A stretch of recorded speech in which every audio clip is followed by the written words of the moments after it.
Hello and welcome to the channel. Following the seemingly burying of the hatchet by two Anambra governors, one a former and the other the current, does that mean we are not going to get a part 2 of the former CBN governor Professor Charles Soludo write-up, History Beckons and I Will Not Be Silent, Part 1? Politicians then. Subscribe, like, share, and comment. Thank you. Why Soludo should release part 2 of his article. Last week, the governor of Anambra State, Professor Chukwuma Soludo, met the presidential candidate of the Labour Party, Mr. Peter Obi, at an event in Awka, Anambra, and they exchanged warm greetings like politicians are wont to do, despite the uncomplimentary remarks Soludo made about Obi recently. Soludo said at the event that he would soon be meeting with Obi to iron out their differences, adding that their rift was basically based on political differences. That comment gave an inkling that Soludo might not release the second part of his write-up against Obi.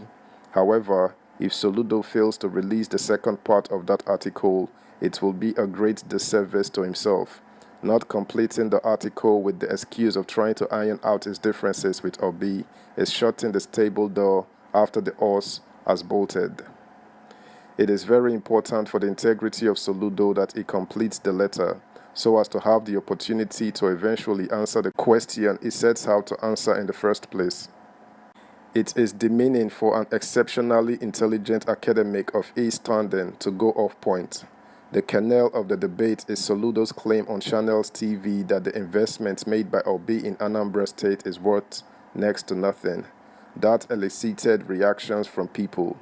In response to the reactions of people to his comment, Soludo chose to write a personally signed 4,025-word opinion entitled History Beckons and I Will Not Be Silent, Part 1. But curiously, from the beginning to the end of the response, Soludo failed to discuss the most important issue at stake: how much is the investment made by Peter Obi for Anambra State? In which institutions did Obi invest? What was clear by Soludo's response was that Peter Obi truly saved money and made some investments for Anambra State. Soludo's point of divergence is that the investment is currently of little or no value. But rather than respond to that, Soludo veered off to issues completely unrelated to the kernel of the matter, pouring out his disdain towards Obi's political ambition. Then he went on an economic lecture of why it is economically unwise to save money in a state when there are still poor people in the state. He said, governments exist to save lives, not to save money. Ironically, in the same letter, Soludo thumped his chest about his so-called achievement of saving money for Nigeria when he was the governor of the Central Bank of Nigeria. Note that as the CBN governor, Soludo was not the chief executive officer of Nigeria. Chief Olusegun Obasanjo was the president. The buck stops with him. If he wanted money to be saved for the country, he would pursue that. And if he did not want any money to be saved, he would pursue that too. In her book, Fighting Corruption is Dangerous, the story behind the headlines, Dr. Ngozi Okonjo-Iweala noted that while she was the Minister of Finance and Coordinating Minister of the Economy, most governors of Nigeria opposed any attempt to save money. She mentioned Obi as one governor that was in support of saving money. Therefore, how could Soludo, as the governor of the CBN, take credit for the saving that occurred under Obasanjo? In addition, on what basis would Soludo praise the money that was saved by the Obasanjo administration when there were millions of Nigerians living in poverty then? If it was wise to save money under Obasanjo when millions of Nigerians were living in poverty, why then did Soludo dismiss Obi's savings as unwise? The poverty rate in Nigeria has always been higher than the poverty rate in Anambra State. Secondly, Soludo went into the argument of how Obi would not win the 2023 presidential election. How is that his call to make? How does it concern him whom a voter chooses to vote for? Many have argued that the reactions to Soludo's opinion were intolerant of divergent perspectives, noting that all Igbo people or Nigerians do not need to support Obi's presidential ambition. But Soludo did not disagree with Obi's presidential ambition. He ridiculed him and his ambition, which he described as fleeting frenzy, as well as the right of his Igbo people to aspire to be president in their own country. Not only did he denigrate that ambition, he also displayed unhidden malice and disdain towards Obi and the right of the Igbo people to aspire to be president. Subscribe, like, share, comment, and please turn the notification bell on. Thank you. There is also a line of argument that the reason for Soludo's caustic view of Obi's ambition is the belief that it will kill his own ambition if it materializes. Natural human ambition is to aspire to be president after being a state governor.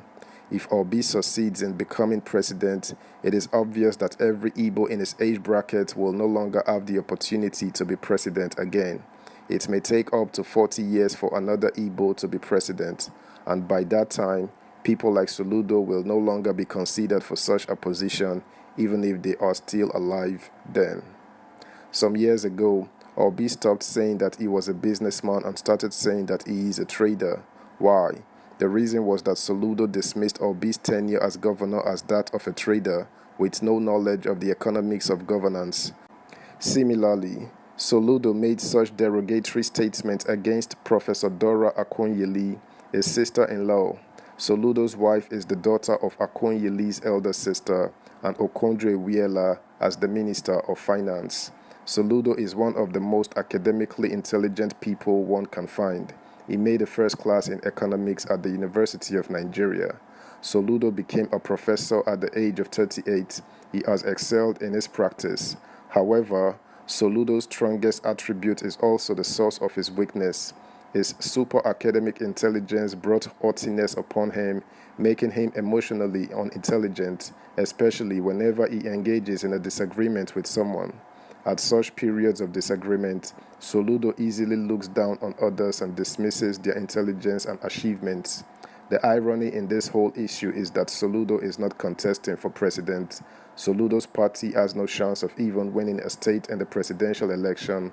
Soludo's governorship seat is not under threat of re-election or impeachment. Soludo was never attacked by Obi or his supporters before all this. Obi attended a swearing-in ceremony. Soludo did not take over from Obi. That's the news, guys. Bye.